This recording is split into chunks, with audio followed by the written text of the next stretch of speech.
განსაზღვრული გვაქვს, როცა ჩვენ საყვარელ საქმეს არ ვაკეთებთ, დასვენების დღეები და ადამიანს განსაკუთრებით ქალებს არ შეიძლება რომ განსაზღვრული ქონდეთ დასვენების ან დასაქმების დღეები, იმიტომ რომ ჩვენ გვაქვს 27-28 დღიანი ციკლური ბუნება, რომელიც არის შერწყმული დედამიწასთან, ბუნებასთან, იყოფა 4 ფაზად და ამ 4-ვე ფაზაში კაცებისგან განსხვავებით ჩვენ გვაქვს სხვადასხვა ჰორმონალური ფონის შესაბამისად სხვადასხვა საჭიროებები, მოთხოვნილებები და ხშირ შემთხვევაში სხვადასხვა, ასე ვთქვათ, ენერგიის ოდენობაც.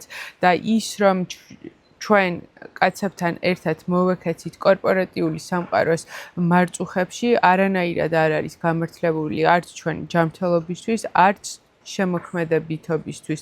ჩვენ დავიბადეთ შემოქმედებითობისთვის, ჩემი აზრით და კრეატიულობისთვის და შექმნისთვის და არა იმისთვის, რომ მთელი ცხოვრება საპენსიო ასაკამდე ვიმუშაოთ სხვისი მიზნებისთვის, ოცნებებისთვის და გამდიდრებისთვის და ჩვენ თვითონ ვიყოთ უბრალოდ რაღაცა სხვისი მიზნის განმახორციელებელი. როცა ჩვენ უამრავი იდეა მოგვივა, თუ გამოვითავისუფლებთ დროს, ზოგს გამოთავისუფლების გარეშეც ძალიან ბევრი იდეა მოდის, იმიტომ რომ რაღაცნაირად ცხოვრების და სამსახურის ბალანსი აქვს, მაგრამ აი ეს ვიდეო მინდა განსაკუთრებით მიუძღვნა ქალებს და უთხრა, რომ არ დაელოდონ საპენსიო ასაკს, არ დაელოდონ 1 იანვარს. დაუსვით თქვენ თავს კითხვა, მომწონს ჩემი ცხოვრება დღეს?